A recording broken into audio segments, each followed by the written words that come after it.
Welcome back to the show, Andrew. This is Yeah, not your first time on here.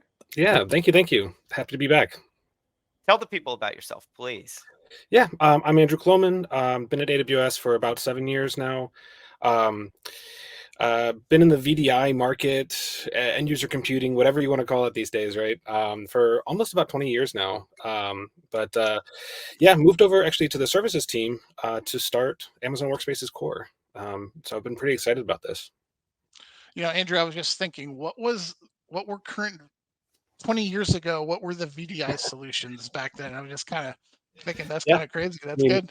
Citrix has been around for a very That's long true. time. That is Yeah. some announcements I want to talk about with Citrix on this session here. But Citrix has Perfect. been around for quite a while. Yeah. So we said we're going to move from RAG to VDI and virtual desktop infrastructure, and two of the big major flagship services from AWS, Workspaces, AppStream. But you're here to talk about a kind of like a feature or kind of like a subservice of Workspaces Core. Can you give us a little explanation about that? Yeah. So again, like VDI solutions have been around for a very long time, and a lot of people have that on-prem today, and all the issues with on-prem, right? So a lot of people are moving to AWS with these solutions. Amazon Workspaces, just in general, provides a higher level of managed services for desktop use cases on AWS. Um, Anything from optimizing spend, built-in tech refresh. So we actually go through and when a new instance type comes out, we deal with that, right? And we make it a lot more simple for customers as well as administrators as well. What I see in this space a lot of the times is a lot of VDI people don't know cloud, and cloud people don't know VDI. So we're trying to like bring those two together to make this simple and make this work for people.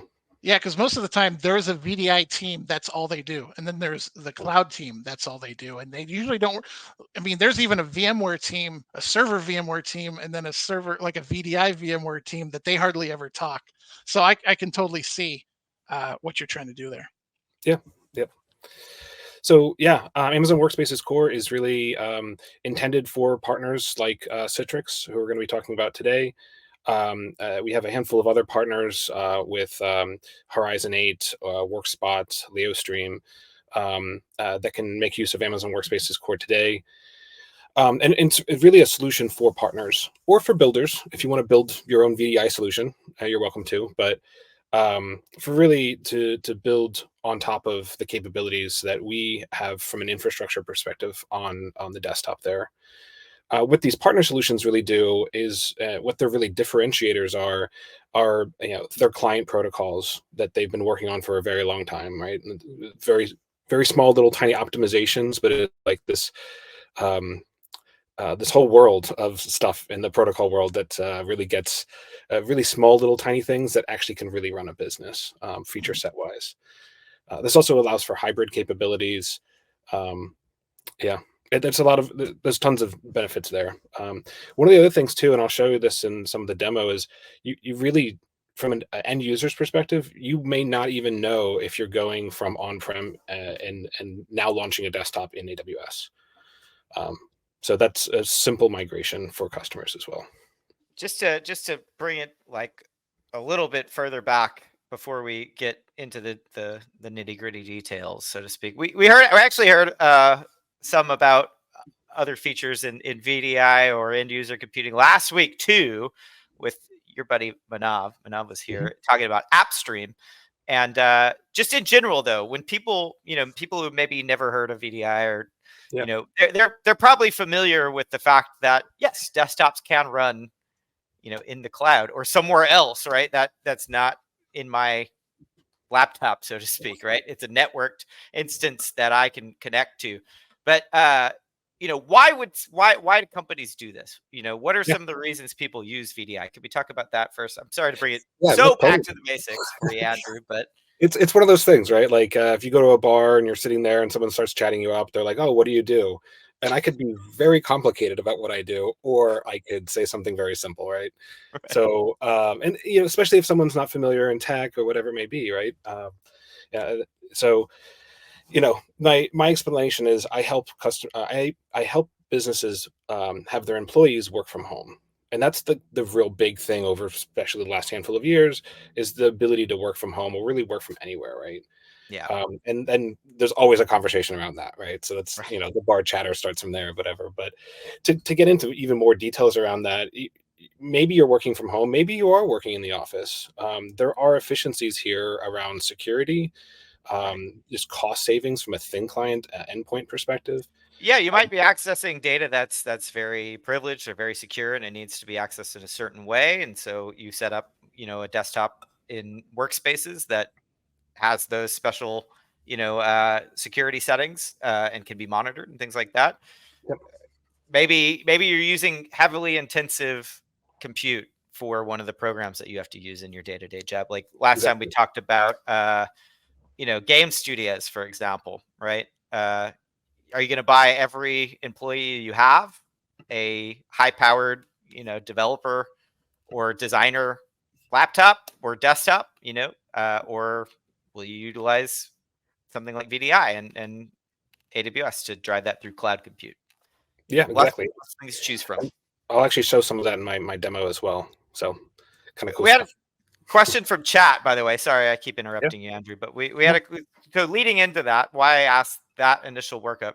So Workspaces is I think what people know as the traditional. I need a desktop. I'm going to go spin it up. I'm going to use Workspaces to do it.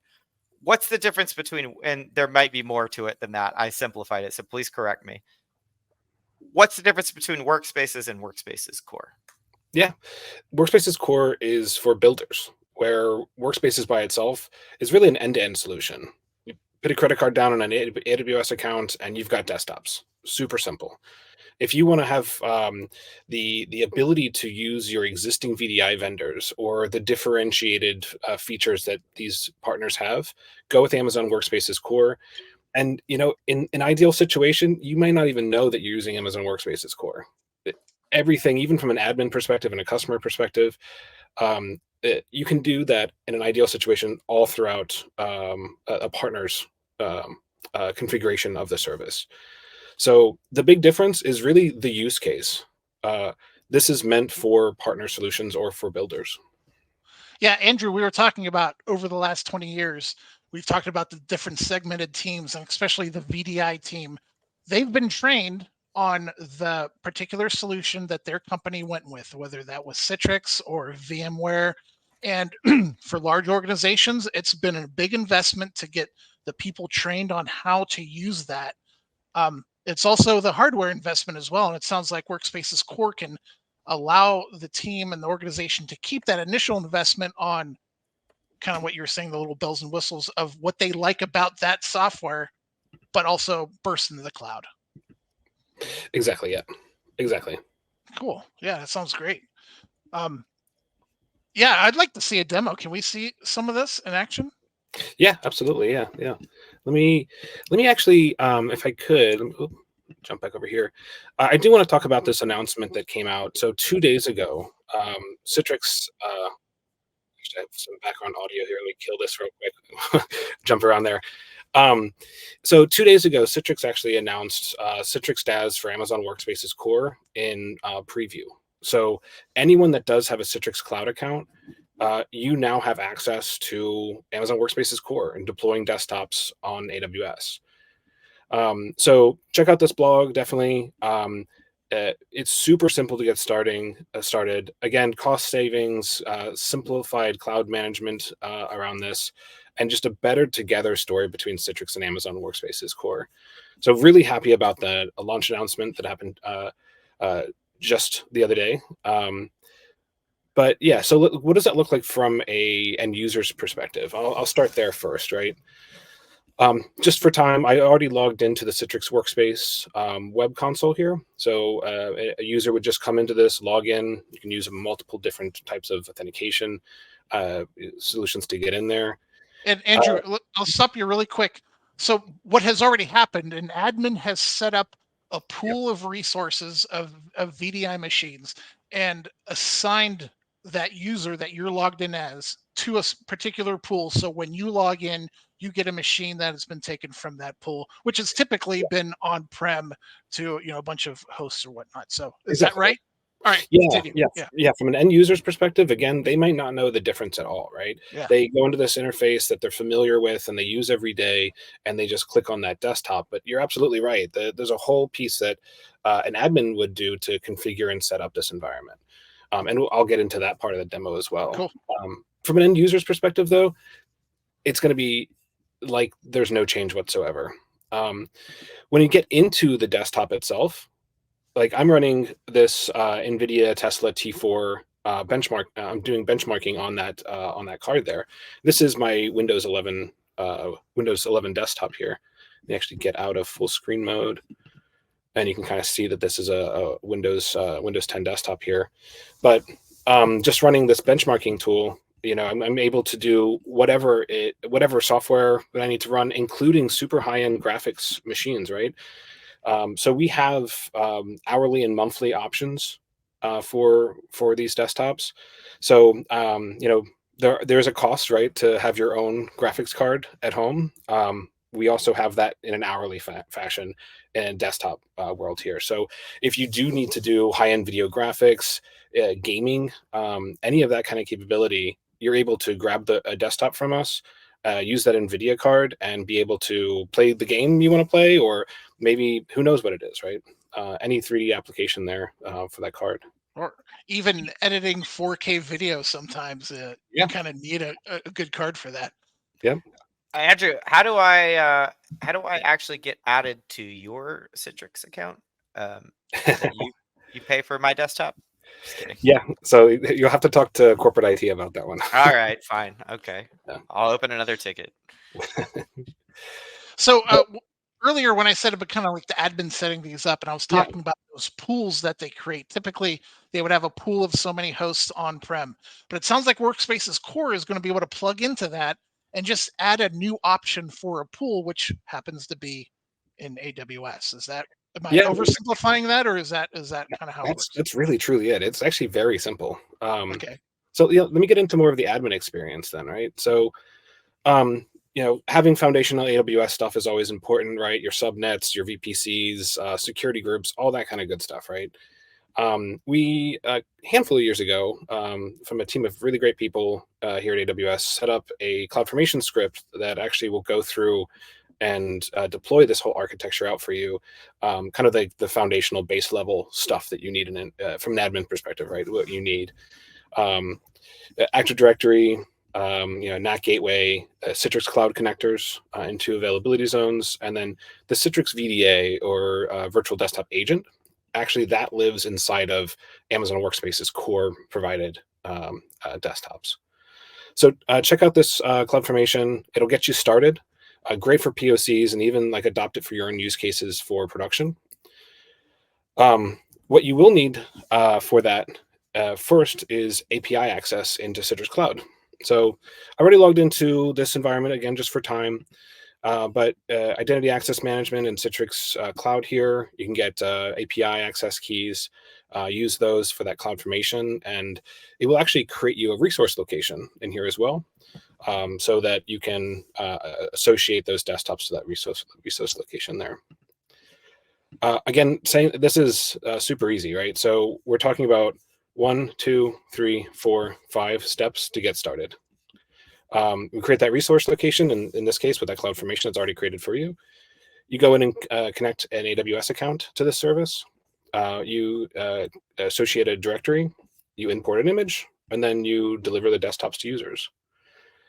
So this is actually, if anyone's familiar with the Citrix console or XenApp or any of the technologies over the handful of years from Citrix here, this is actually a little different. This is actually not using machine creation services, which on some of these side parts here, you'd have a machine catalog and a delivery group.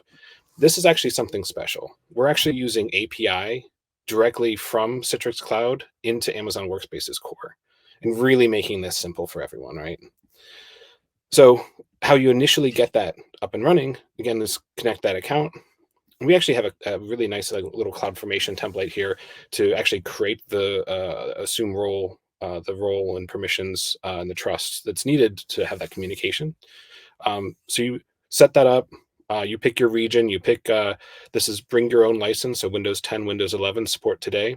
You go through that configuration and get that foundational piece set up, right?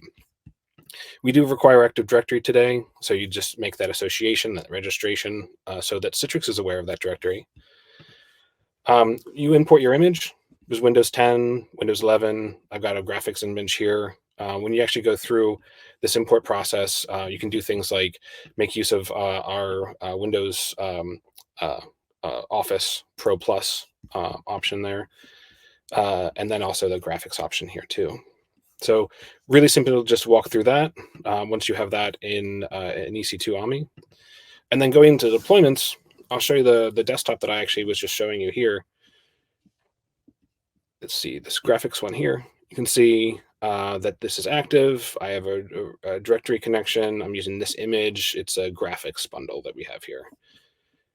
Go into view that, and you can see that this is my user. Shows information about like the VDAs registered, just some basic information here. You can actually go in and actually edit volume sizes in here and look for more information as we get closer to GA on this. And then generally just the configuration of that, just some information about what volume sizes are, what graphics bundles, what's going on in that deployment there. But if you want to add a new user, so you were talking about getting a part of this environment, which I can get you set up if you want. I can get you a test account, right? So I have a couple. I'm going to need a full graphics card account. Oh, sure, let's do it. we got the power here at AWS to do that. It's really simple. You just add a user and you associate it with an image that's associated with a bundle that's set up for your environment there, right? So, I tested the wrong one there. Let me go in here. It's interesting, Andrew. You pointed out, earlier on how it's the same, experience I'm used to as the end user logging into Citrix, getting my desktop, and behind the scenes it's AWS. It also seems like it's the exact same experience for the admins too. Yeah, they're not logging into AWS. They're not going in and provisioning infrastructure on AWS. They're still working through Citrix, which is where they're used to working. Yep. It actually happened so fast that I clicked the button without even explaining what I was doing. You just add a user. It really is that simple when you have these deployments here. And you're right. It's all the same concepts here from a Citrix admin perspective. That's great. Because look, having to learn new things is great, but having to learn new things can often be challenging in your day-to-day job, right? When you have a deadline or things like that. So being able to take advantage of AWS and still maintain the tool here, Citrix, that I know I'm already well versed in, and as an admin, I don't have to learn a bunch of new, stuff. Yeah, under a deadline. Gotcha, Nice. Andrew. It looks like we have a question from the viewers. Julia wanted to know about public tech preview for this feature. Yeah, so this is in public tech preview. So this is not GA, but what that means is anyone with a Citrix cloud account and has the DaaS service enabled, they simply in this console over here, you go down to the quick deploy. I think this double check what that was called, but basically there's a little lightning down here at the bottom, and then this area here, Amazon Workspaces Core, is now available in anyone's console. So you'll be able to go and deploy this and play with this and get this set up. But it is in tech preview from a Citrix perspective. AWS, we've had Amazon Workspaces Core launched for a little while now, getting customer feedback, getting to get more customers on board with this and get their understanding and use cases and whatnot is really important at this stage. And the idea of going to GA in hopefully the near future here. There you go. That's great. And you just answered the question I was about to ask, Andrew. How do I get started? Right? And it sounds like a lightning bolt icon down there at the bottom of my Citrix cloud. Yeah, that's great. Yeah, get started too. I mean, I got just for people with Oh yeah. easy access here. If you want to do a little shot of that to get that that link, make it easier and make it easy to get that link as well. There you go. Scan that Sounds QR great. code. Learn more.